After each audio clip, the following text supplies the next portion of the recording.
The Seed of Fate, Allan's Journey. Once upon a time, in a quiet village at the edge of an ancient, mist-veiled valley, there lived an elderly couple in a cottage where silence grew like ivy along the walls. Their days were gentle and filled with quiet joy, yet their hearts carried a sorrow no season could lift. They had no child of their own. They had sought every healer, pleaded at sacred shrines, and followed the wisdom of wandering sages, but nothing had brought them the child they longed for. One night, after countless whispered prayers, the woman had a dream. In it, a soft voice rose from the hush of sleep and told her that if she were to plant an acorn from the ancient oak behind their home, a miracle would unfold. The dream lingered like morning mist, more memory than illusion. She woke with tears upon her cheeks, her heart fluttering with fragile hope. Turning, voice trembling, she whispered to her husband, "I dreamed of something that might change everything." Her husband, though skeptical, saw the light in her eyes and asked no questions. As dawn broke, the woman stepped outside and gazed up at the towering oak that had stood behind their home for generations. Its bark was gnarled and wise, its branches strong as ancient arms, and its golden leaves whispered in the breeze as if they had been waiting for this very moment. With careful hands, she searched the earth beneath it until she found the perfect acorn, small, smooth, and glistening with morning dew.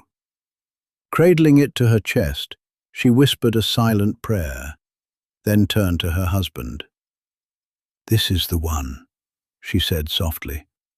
"The dream led me to this." Without hesitation, they journeyed deep into the heart of the forest. There, where the air hung heavy with magic and the trees stood like ancient sentinels, the woman knelt and dug a small hollow in the mossy soil. She placed the acorn inside and covered it gently with earth, her fingers trembling with a hope too sacred to speak. A gust of wind swirled through the trees, rustling the leaves in a way that made the forest feel alive. For a heartbeat, it was as if the world itself had heard their plea. Days turned into weeks, and each morning the couple returned to the clearing, tending the spot with quiet devotion, watering the soil, whispering hopes, waiting. Then one night, beneath the soft glow of the full moon, something extraordinary occurred. A beam of light, pure and otherworldly, descended like a silent blessing from the heavens, illuminating the very place where the acorn had been buried. The earth stirred. Something ancient and hidden had awakened. At dawn, as the couple returned to the forest, a sound broke the silence. Not the rustle of leaves or the cry of a bird, but a soft, fragile wail rising from the earth itself. Their hearts caught in their throats as they rushed forward, and there, nestled among the fallen leaves, lay a tiny baby, no larger than an acorn. His delicate fingers curled like the tendrils of a young vine, his skin as soft as the petals of a spring blossom, and his breath rose like mist in the morning air. His eyes, wide and glistening like drops of dew, reflected the moonlight with an otherworldly glow. The woman gasped, pressing a trembling hand to her chest. "He's so small, like the very seed we planted." The old man knelt beside her, his calloused hands trembling as he reached toward the child. The baby stirred, letting out a soft, musical sigh, like the whisper of wind through ancient branches. Wrapped in a cocoon of golden leaves, he seemed to belong to the forest itself, a gift from nature, fragile yet filled with quiet strength. As they held him close, The wind murmured through the branches, carrying a message neither of them could ignore. This child was no ordinary boy. He was born of the forest, and his destiny was woven into its ancient magic. Their home, once silent and aching with longing, now bloomed with joy. The laughter of their miracle echoed through every room, wrapping their hearts in warmth and wonder. But time, as it always does, moved swiftly. Before they knew it, little Allan had grown, strong, spirited, and full of life. His once tiny form had blossomed into a vibrant boy, his eyes as bright as morning dew upon the forest leaves. Each day he explored more, learned more, his laughter ringing through the woods as if the very trees rejoiced in his presence. Then one morning, Allan stood before his parents. His voice was soft, yet filled with quiet determination. "My beloved parents," he began, "you raised me with love and protection. You taught me well, and I am forever grateful. But my time has come. I must leave this home and venture into the world to fulfill my destiny." The old couple stood in stunned silence, their hearts swelling with pride and aching with the quiet sorrow of knowing that their son was no longer the child they had so carefully nurtured. The woman's eyes shimmered with unshed tears, while the old man's face softened into a bittersweet smile. "You've become everything we dreamed of," the old man said, his voice thick with emotion. "We knew this day would come. But still, it feels so soon." The woman stepped forward and placed a hand gently on Allan's shoulder. "Go, my son, fulfill your destiny. But know this, our hearts will walk with you, no matter where you go." Allan nodded, his gaze steady, though his own heart ached at the thought of leaving them. "I will return," he promised softly, "when the time is right. But now, I must leave and seek the thread of my fate." With one final look, filled with love and longing, they embraced him beneath the silent trees. As he turned to leave, a single golden leaf drifted down from the great oak behind the house, spiraling gently through the air until it landed at his feet, as if the tree itself were bidding him farewell. And so, with the morning sun rising beyond the valley, Allan stepped into the world.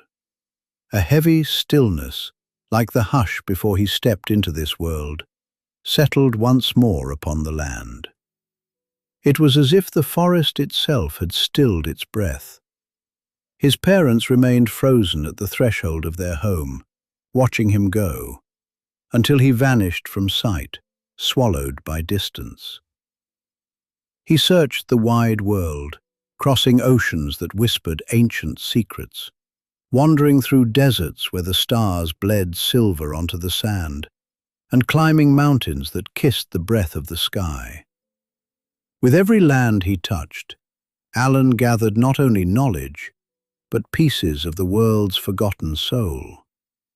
He studied ancient scrolls inked by forgotten hands, listened to tales carried by firelight and wind, and followed the quiet hum of magic hidden in places both wondrous and wild.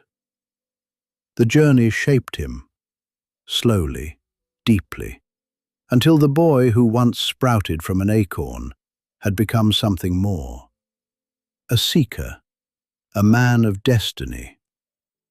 One night, as he rested in a quiet lodge carved into the side of a hill, Allan felt a stirring within him, a longing not just for adventure, but for meaning. He missed his parents, their warmth now a distant ache. And though the world had opened itself to him, he yearned for a home of his own, a soul beside his, and a purpose deeper than wandering. It was then, beside the crackling fire, that a murmur drifted through the room, quiet voices heavy with awe. The locals spoke of a distant kingdom, ruled by a mighty king whose daughter was more beautiful than moonlight on snow, yet bound by a cruel enchantment. Many had tried to break it. All had failed. And so the king made a solemn vow. Whoever could lift the curse would win the princess's hand, and half the kingdom itself. Many brave soldiers had tried to save her, but none had succeeded, and none were ever heard from again. Yet Allan, with nothing to lose, decided to take his chance. If others had failed, so be it, but he would not let fear stop him. At the first light of dawn, he set out on his journey, determined to find the distant kingdom and face whatever fate had in store for him. He had been walking for days, stopping in every village, asking travelers on the road, and speaking to merchants at market stalls. Yet no one had ever heard of the kingdom he sought. Some laughed at his question, others shook their heads in pity, and a few warned him not to chase after things best left forgotten. But Allan pressed on, determined to find the truth, even as doubt gnawed at the edges of his mind. One evening, just as the sun dipped below the horizon, painting the sky in streaks of gold and crimson, he found himself standing at the edge of a vast, ancient forest. The trees loomed before him, their trunks thick as the columns of forgotten temples, their branches tangled high above, weaving a dark canopy that swallowed the last light of day.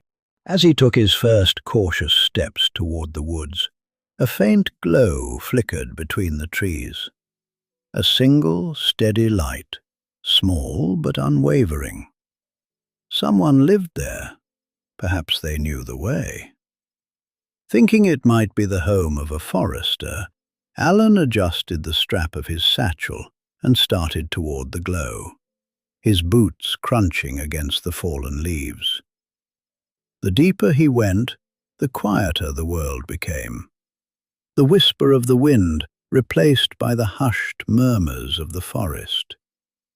If there was an answer to his quest, perhaps it lay beyond that door. As he reached the source of the light, he found a small, weathered house, its wooden walls worn by time and the elements. The thatched roof sagged slightly, and smoke curled lazily from the chimney, carrying the scent of burning wood into the crisp evening air. Outside, an old woman struggled to carry heavy logs from a towering pile of firewood to her doorstep. Though frail, she worked with quiet determination, her hands roughened by years of labor. Feeling a pang of sympathy, Allan stepped forward. "Good evening, kind lady. Let me give you a hand," he offered kindly. The old woman stopped and looked up at him, studying his face. After a brief moment, she gave a small nod and, without a word, turned and walked back inside, leaving the task to him. The door creaked open, and the warm glow of firelight spilled onto the doorstep as she disappeared into the house. Allan rolled up his sleeves and set to work, lifting the heavy logs and carrying them inside one by one. As he worked, the comforting aroma of herbs and simmering broth drifted through the air. Inside, the old woman moved about her small kitchen, preparing the dinner. By the time Allan stacked the last log, the table was set, and a steaming pot of stew awaited them. He bowed his head in quiet gratitude and took his place at the table, across from the silent woman who now studied him with unreadable eyes. After a few quiet bites, she looked at him and asked, "So, tell me, What brings you so far away from home?" Allan set his spoon down and met her gaze. "I'm searching for a hidden realm, where a princess lies under a curse no soul has yet broken. The king has promised her hand and half his realm to the one who can break the spell." The old woman nodded slowly, her expression unreadable. After a long pause, she said, "I know the place you seek. Few speak of it, and none who sought it have ever returned." She stirred her soup absent-mindedly before adding, "Rest here tonight. At dawn, I will guide you." Relief washed over Allan. He had spent days searching without answers, yet here, in this forgotten corner of the world, an old woman held the key to his journey. The next morning, as the first amber rays of sunlight filtered through the dense canopy, the old woman led Allan outside. She pointed toward a towering mountain that loomed in the distance, its peak shrouded in mist. "Beyond that mountain lies the castle you seek," she said, her voice carrying both wisdom and warning. Allan nodded, determination lighting his eyes. Just as he was about to leave, the old woman placed a gentle hand on his arm. "Before you go, there is something I must show you," she said. She guided him through a narrow wooden door at the back of the house. As it creaked open, Allan stepped into a chamber unlike anything he had ever seen. The room glowed with an otherworldly light, as if the very air shimmered with golden dust. Massive wooden chests lined the walls, their lids slightly open to reveal cascades of glistening gold coins, ancient crowns adorned with emeralds and rubies, and necklaces that sparkled like captured moonlight. On one side of the room, ornate golden goblets stood in perfect rows, each encrusted with sapphires and lined with delicate silver filigree.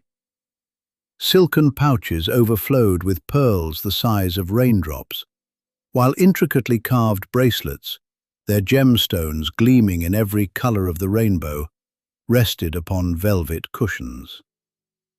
At the center of the chamber, a grand pedestal held a single, breathtaking artifact, a necklace of pure diamond, shaped like falling stars, its radiance illuminating the space like a captured constellation. The wealth in this room could buy entire kingdoms, command armies, and rewrite the fate of kings, yet Allan barely glanced at it.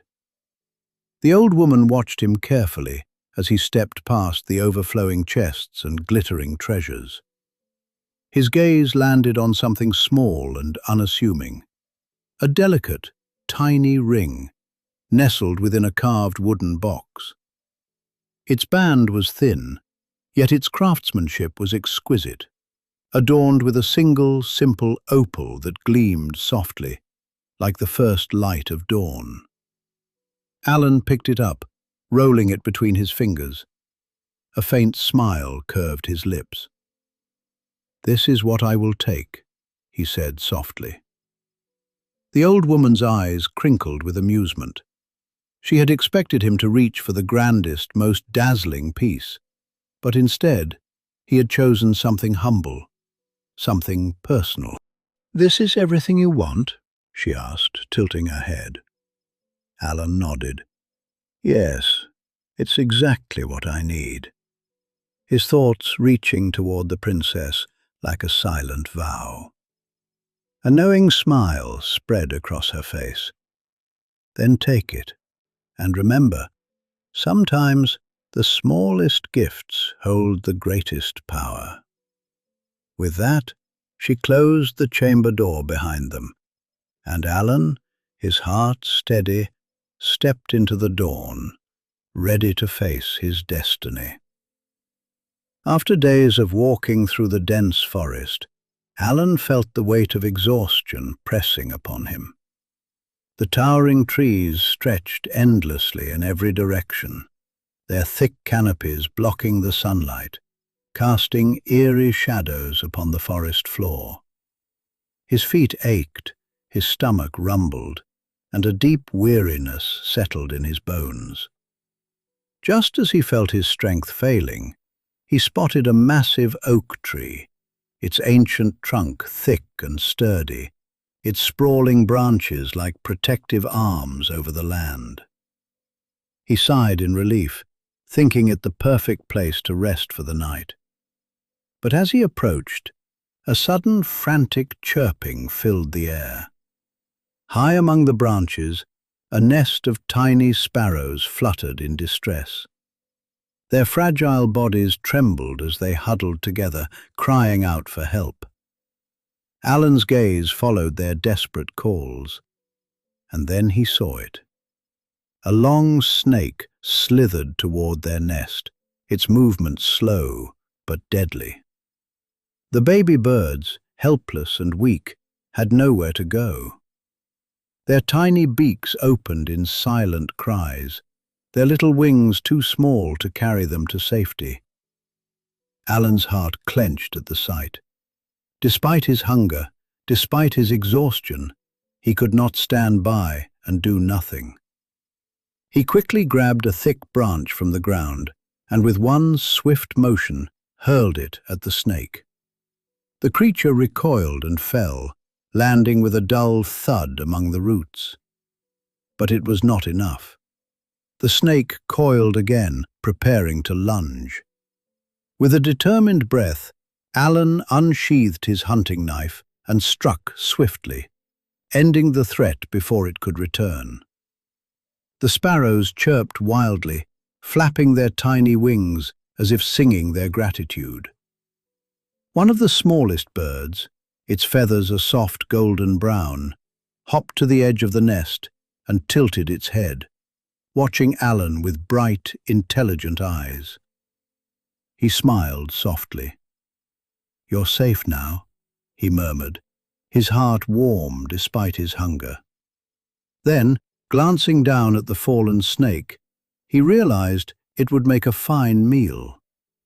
His stomach rumbled, and he chuckled to himself.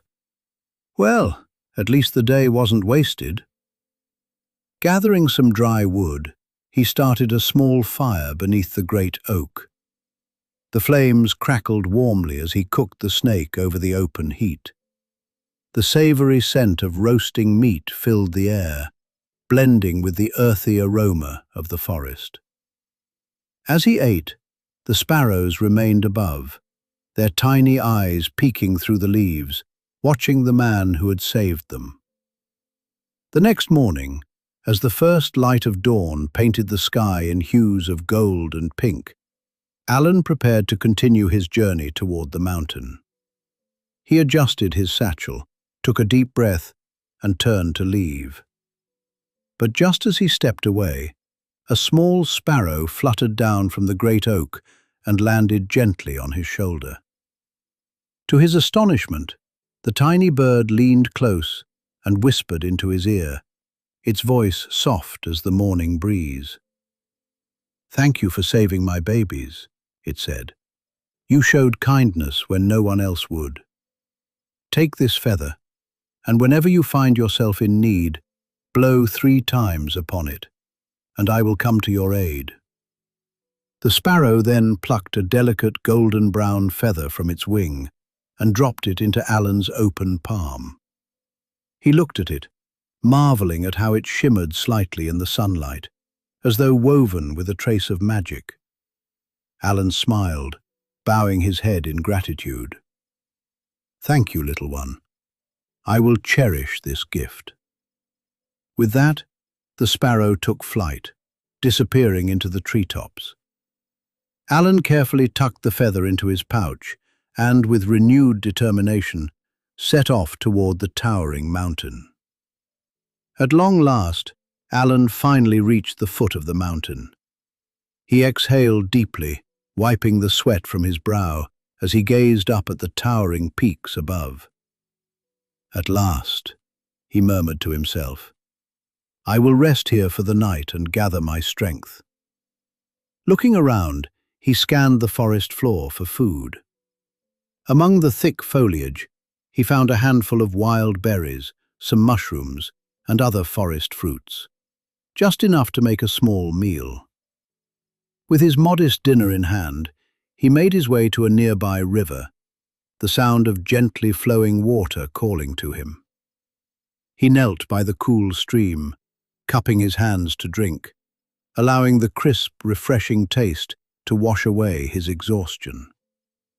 As the sun dipped lower behind the mountain, Allan sat by the water's edge, his thoughts drifting toward the journey ahead.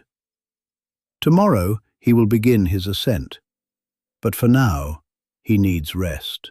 As Allan scanned the riverbank, his eyes caught something unusual. A small pond, nearly dried up, its muddy bottom cracked from the sun. In the shallow water, a tiny golden fish lay struggling, its delicate body barely moving. Its gills flared weakly, its shimmering scales dulled by exhaustion. Allan stepped closer, his heart heavy with sympathy. Just as he reached out, the fish lifted its head slightly, its small, glistening eyes filled with desperation. "Please, kind traveler," the fish gasped, its voice faint yet clear. "I am dying. Take me to the river, save me, and I shall never forget your kindness." Allan, taken aback by the speaking creature, hesitated only for a moment. Then, without a second thought, he gently cupped the fish in his hands, feeling its frail body tremble against his palms. With steady steps, he approached the river and, kneeling by the water's edge, released the tiny creature into the cool, flowing stream. The moment the fish touched the water, its body shimmered brightly, its golden scales gleaming like the morning sun. It swam in a joyful circle, regaining strength with each passing second. Before vanishing into the depths, the fish turned back to Allan. With a gleam, it loosened a single scale, radiant as dawn, and let it drift into Allan's waiting hand. "If you are ever in need," the fish said, its voice now strong and clear, "blow 3 times upon this scale and cast it into the water. I will come to your aid." With those words, the fish flicked its tail and vanished into the river, leaving behind only gentle ripples and the glimmer of the enchanted scale in Allan's hand. Allan turned the scale between his fingers, its shimmer dancing in the twilight. Then, as if guided by instinct, he pressed it to the nail of his smallest finger, where it clung as if alive. As the last sliver of sunlight faded beyond the horizon, Allan gathered a few dry branches and kindled a small fire beneath a rocky outcrop that shielded him from the wind. The flames crackled softly, casting flickering shadows against the mountain's rugged face. He stretched his aching limbs, the weariness of his long journey settling heavily upon him. His body demanded rest, yet his mind churned, haunted by the image of the distant castle shrouded in silence. The stars, indifferent and cold, watched in silence. What kind of curse held the princess?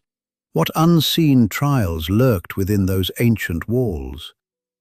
Well, I will find it tomorrow. With that final thought, he let exhaustion take him, though the wind carried a whisper through the trees, whether of warning or welcome, he could not yet tell. The very next day, he began his ascent up the mountain. Hours passed, each step heavier than the last. His muscles burned, his breath came in ragged gasps, but he pressed on. Finally, reaching the peak, he looked ahead, and there it was. The mighty castle he had sought stood before him, veiled in a thick, ghostly fog. A once proud fortress, now draped in sorrow. The sight sent a chill through him. Below, the few remaining villagers moved like shadows, silent, hollow-eyed, their faces etched with despair. Even the trees, stripped bare of their leaves, stood lifeless, their twisted branches reaching toward the sky like pleading hands. And then he understood. The curse was not just upon the castle. It had seeped into the land, the people, the very air itself. Feeling a surge of determination, he steadied himself and began his descent toward the castle. Each step through the withered landscape felt heavy, as if the very air resisted his presence. The closer he came, the thicker the fog grew, swirling around his feet like ghostly fingers. The village was silent. No laughter, no chatter, not even the distant sound of a blacksmith's hammer. Only the faint whisper of the wind through the lifeless trees. The villagers he passed barely acknowledged him, their hollow eyes staring through him as if he were just another wraith in this cursed land. At last, he reached the castle gates. The once mighty entrance stood ajar, its iron hinges rusted and worn. A feeling of unease prickled at his skin, but he pressed on, stepping into the dim corridor beyond. He had come seeking answers from his king. He only hoped the king was still there to give them. After hours of wandering through the castle's endless corridors, at last a sound reached him. A voice, low and weary, echoing through the emptiness. "Who is it?" Allan straightened his posture and answered with steady resolve. "Just a humble man, looking for His Majesty." A pause. Then the voice spoke again, carrying the weight of sorrow. "Go away, brave man. You have a long life ahead of you. Do not bury it within these walls." Allan clenched his fists. Turning back was not an option. "I cannot," he said firmly. "I am here with a purpose." Silence stretched between them, thick as the fog outside. Then at last, the voice relented. "Come inside." Pushing open the heavy wooden doors, Allan stepped into the throne room. The sight before him made his breath catch. The once great king sat upon his throne, but his figure was gaunt, his golden crown dulled with age and neglect. Flickering torchlight danced upon the cracked stone, like ghosts chasing memories, and the air was thick with the scent of dust and time long lost. The king studied Allan with tired, knowing eyes. "What brings you here, young man?" Allan met his gaze without hesitation. "I came to break the curse, noble king." The king let out a slow, weary sigh. "That is no easy task, brave one. I have seen others, stronger, mightier than you, try and fail. Many have lost their lives, and now no one dares set foot in these lands." "Then let me be the exception," Allan replied, unwavering. "If there is a way, I will find it. If there is a trial, I will face it. If there is a curse, I will break it." The king studied him for a long moment. Something flickered in his tired eyes, a sliver of hope, or perhaps curiosity. "Very well," he finally said. "Then you must know the truth of this curse." The king took Allan by the shoulder and led him to the grand window of the throne room. Beyond the towering spires of the castle, a vast lake stretched across the horizon, its surface dark and glassy under the pale light of dawn. "Look," the king said, his voice heavy with sorrow. "You see that lake?" Allan nodded, his eyes narrowing as he took in the eerie sight. You see those black swans? Allan leaned forward, noticing the flock of dark-feathered birds gliding in perfect, ghostly silence across the water. Hundreds of them, maybe thousands.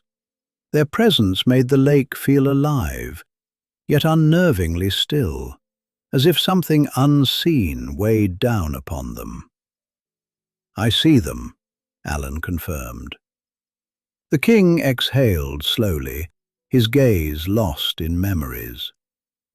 "The lake is full of them, almost as if it was meant to be their home. But this is no ordinary flock, Allan. One of them is my daughter." Allan turned to him sharply. "Your daughter?" The king nodded, his jaw tightening. "And the rest? The rest were once men like you, brave souls who sought to free her. They all failed, and the curse did not grant mercy. It claimed them, one by one, and bound them to the water. Now they are swans, for all eternity, a living reminder of their failure." A chill ran down Allan's spine. To be cursed was one thing, but to be stripped of humanity, to become lost in a mindless existence, forgotten by time. It was a fate worse than death. "How can I break this curse?" he asked, his resolve unwavering. The king's voice was filled with sorrow as he continued, his gaze never leaving the dark waters of the lake. "No one knows how to truly break the curse," he admitted. "But there is one moment, one fleeting chance, when it can be undone." Allan listened intently, gripping the windowsill as he followed the king's gaze to the lake below. "Every morning, as the first light of dawn touches the water, my daughter transforms back into her human form for half an hour. For that brief time, she is no longer a swan, but the princess she once was." Allan's heart quickened. "Then that is the moment. That is when she must be saved." The king let out a heavy sigh. "It is not so simple. There is a terrible cost. Anyone who meets her eyes in that moment, anyone who dares to look upon her, will be instantly cursed, turned into a black swan themselves, forever lost to the lake." Days passed, and Allan remained by the lake, his mind consumed by the puzzle of the curse. He had gone over every possibility, every method, every piece of knowledge he had gathered on his journey, but nothing seemed to lead to an answer. Each morning, he watched the princess rise from the water, appearing in her human form for that brief half-hour. And each morning, he turned away, unwilling to meet her gaze and risk becoming yet another lost soul in the lake. The black swans circled endlessly, their presence a haunting reminder of what was at stake. Sitting on a flat rock by the shore, Allan absently turned the ring between his fingers. The ring he had carried for her, the symbol of the love and future he had hoped to share. But what use was it now? "What am I missing?" he muttered, his voice barely above a whisper. He clenched his fist around the ring, his frustration threatening to consume him. He had faced countless dangers, solved impossible riddles, conquered magical trials, yet here he was, powerless in the face of a curse he could not break. For the first time since his journey began, he felt truly helpless. As Allan sat on the rock by the lake, lost in thought, he twirled the ring absent-mindedly between his fingers. It was meant for his future bride, a simple token of love, yet now it only reminded him of his helplessness. With a sigh, he slipped it onto his finger. The air around him felt no different. The ring was cold against his skin, fitting perfectly, as if it had always belonged there. But then he looked down at the water. His reflection was gone. Allan blinked. His heart skipped a beat. He leaned closer, but the water reflected only the sky and the dark surface of the lake. No image of himself, no shadow, nothing. He turned his head slightly, scanning the water. The swans glided by, completely undisturbed, as if he didn't exist. Not one of them flinched. Not one turned its beady eyes toward him. Something was very wrong. He quickly pulled the ring off. In an instant, his reflection returned. The moment it did, the swans scattered, flapping their dark wings and letting out startled cries, as if suddenly aware of an intruder in their midst. Allan's breath hitched. Realization dawned on him like a thunder strike. This ring, it makes me invisible. As the first light of dawn stretched across the sky, Allan sat by the shore of the lake, the ring resting on his finger. The cool morning breeze carried the scent of damp earth and still water, wrapping around him like a whispered secret. Above, the sky bloomed in hues of gold and soft pink, as if the heavens themselves held their breath, waiting. Then it happened. As the first beam of sunlight touched the water, the air shimmered, and she began to rise. The dark ripples of the lake parted, revealing her form, delicate, radiant, breathtaking. Her golden hair cascaded over her shoulders, kissed by morning light. Her gown, woven from mist and moonlight, floated around her, untouched by the water. For a fleeting moment, she was free. This was his chance. Allan's heart pounded as he stepped forward, the damp sand cool beneath his feet. No hesitation, no doubt. He reached out, his fingers closing around her hand, warm, real, alive. But the instant he touched her, she changed. A flash of cold, shimmering light burst between them. Her hand, so soft in his grasp, hardened. Her form twisted, shrinking, collapsing into itself. And then, in an instant, she was gone. A single pebble fell through his fingers, landing with a soft plunk into the lake. The water swallowed it whole. The ripples faded. The princess was lost once more. Allan stood frozen, staring at the empty space where she had been. His hand was still outstretched, but there was no one left to hold. The wind whispered through the trees. The swans glided by undisturbed. The sun rose higher, golden and indifferent. And Allan had failed. Allan stumbled back onto the shore, his breath uneven, his heart pounding with disbelief. She was gone. The princess, his one chance to break the curse, had slipped through his fingers like a ghost, reduced to nothing more than a small, lifeless pebble, lost among billions in the depths of the lake. He stood motionless, his mind racing. How?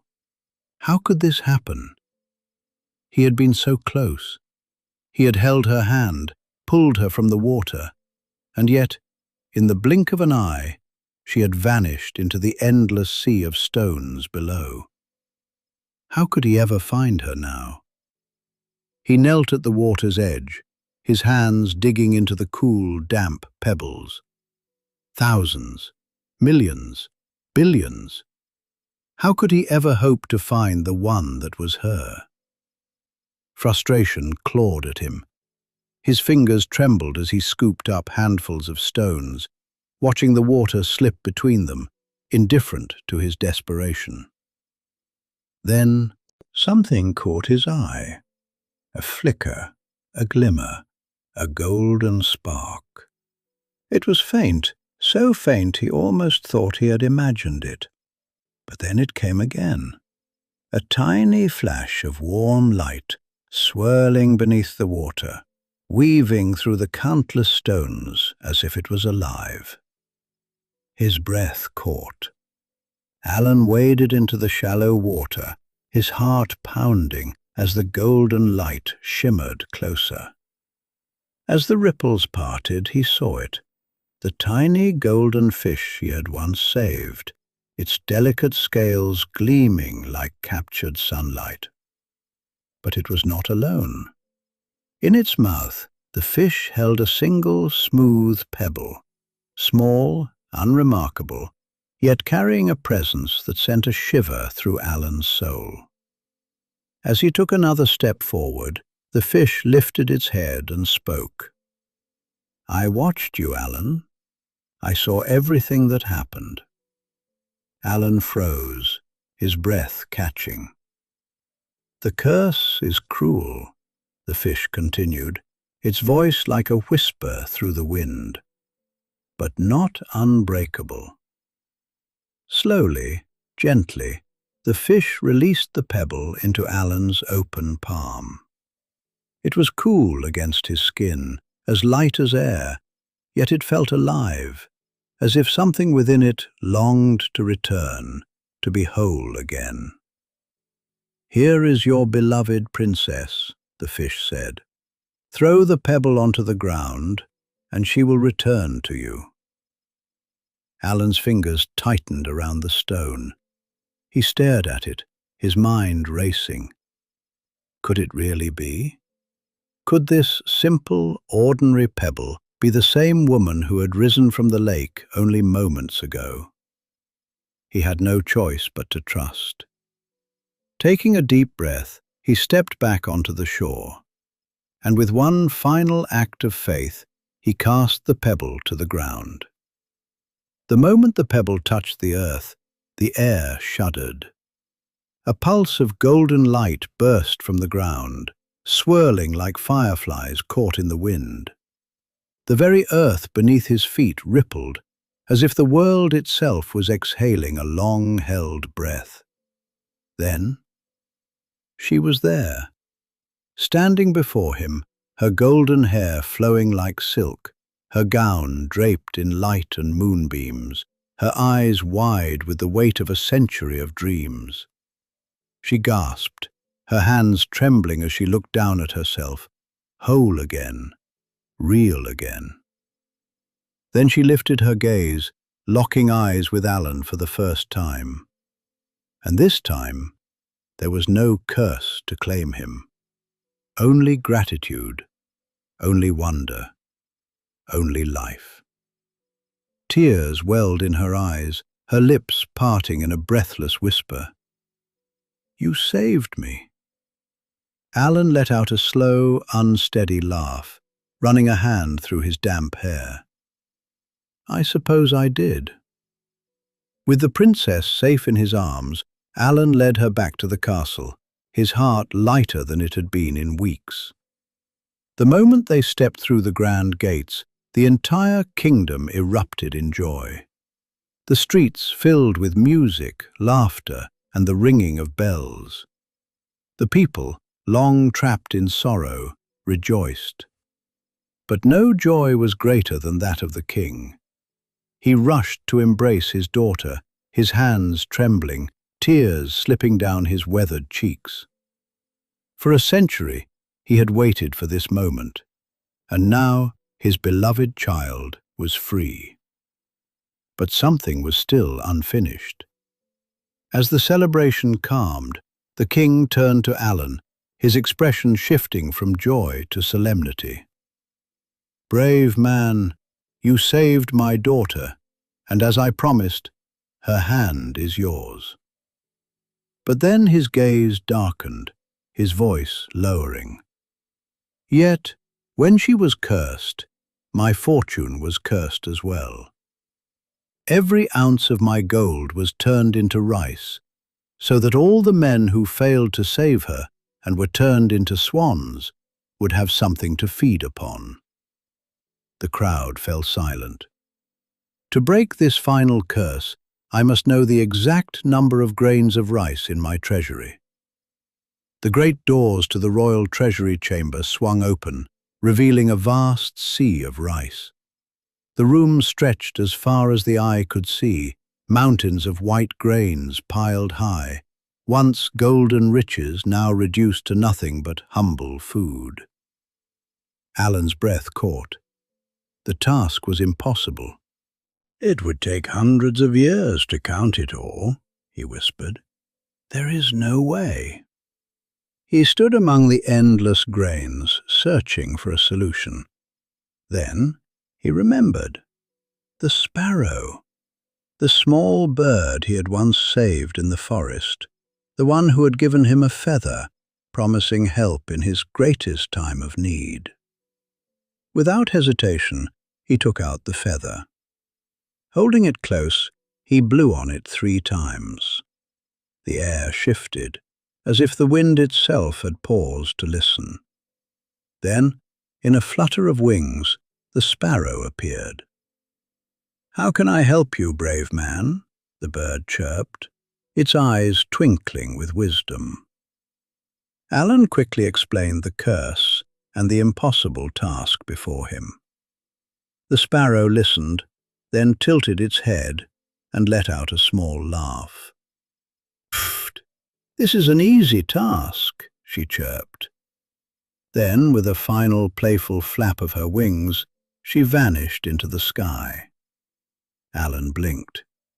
Easy? But before he could question further, the sky began to darken. The sun, high in the sky, seemed to be swallowed by a vast shadow stretching across the heavens. At first, Allan thought a storm was coming. But then he realized there was no storm. They were sparrows, thousands, tens of thousands, millions. A great blanket of wings descended upon the castle, the sky alive with the rustling of feathers and the soft chirping of voices. Allan watched in awe as the flock descended upon the treasury. The tiny birds moved like a living wave, each sparrow grabbing a single grain of rice, counting it, and placing it in perfect order. They worked with unbelievable speed, moving faster than the eye could follow. Within minutes, the mountains of rice diminished, grain by grain. Within an hour, the entire room was transformed, the rice carefully stacked, every last grain accounted for. And then, the final grain was placed. For a heartbeat, the room was silent. Then, the curse shattered. A golden wave rippled through the chamber. In the blink of an eye, every single grain of rice transformed back into gold, coins, crowns, necklaces, and treasures beyond measure. The king's fortune was restored. But more than that, the castle itself seemed to awaken, its walls glowing as if touched by new life. The gardens bloomed, the fountains roared, and the entire kingdom felt as if it had been reborn. Laughter and cheers erupted from every corner of the city. The last curse was broken. And at the heart of it all, Allan stood, the princess at his side. The king turned to him, his eyes filled with nothing but gratitude. "You have done more than any man before you," he said, "and for that, I will not give you half my kingdom. I will give you all of it." A hush fell over the crowd. The princess looked at Allan, her eyes shining with admiration and something deeper. The kingdom, his. His parents were brought to the castle, their eyes filled with pride and joy. And for the first time in his life, Allan was not just a traveller, not just a wanderer. He was home. Under his rule, the kingdom flourished, its dark history washed away by the light of a new golden age. The princess became his queen, standing beside him not out of duty, but out of love. And the sparrows?